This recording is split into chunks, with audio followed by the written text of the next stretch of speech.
I must have been 6 or 7 when I lived in Lebanon. The country was ravaged by war at the time, and murders were common and quite frequent. I remember during a particularly vicious era, when the bombings rarely stopped, I would stay at home sitting in front of my television watching a very, very strange show. It was a kids' show that lasted about 30 minutes and contained strange and sinister images. To this day, I believe it was a thinly veiled attempt on the part of the media to use scare tactics to keep kids in place, because the moral of every episode revolved around very uptight ideologies. Stuff like, bad kids stay up late, bad kids have their hands under the covers when they sleep, and bad kids steal food from the fridge at night. It was very weird, and in Arabic to top it off. I didn't understand much of it, but for the most part, the images were very graphic and comprehensive. The thing that stuck with me the most, however, was the closing scene. It remained much the same in every episode. The camera would zoom in on an old, rusted, closed door.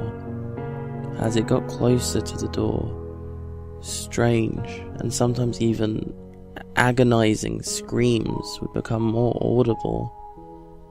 It was extremely frightening, especially for children's programming.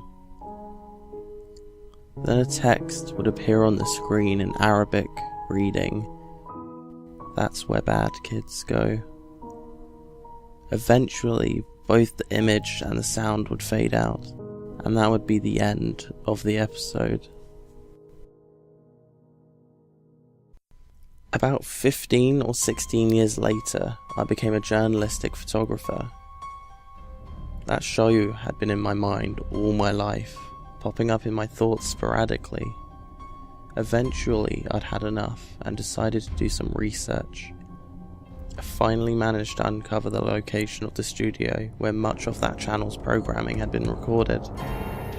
Upon further research, and eventually travelling on site, I found out it was now desolate and had been abandoned after the big war ended. I entered the building with my camera. It was burnt out from the inside. Either a fire had broken out, or someone had wanted to incinerate all of the wooden furniture.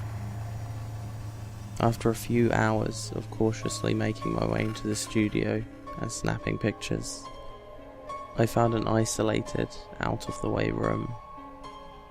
After having to break through a few old locks and managing to break the heavy door open,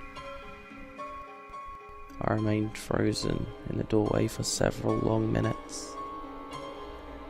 Traces of blood, feces, and tiny bone fragments lay scattered across the floor. It was a small room, and an extremely morbid scene. What truly frightened me though, what made me turn away and never want to come back, was the bolted, caged microphone hanging from the ceiling in the middle of the room.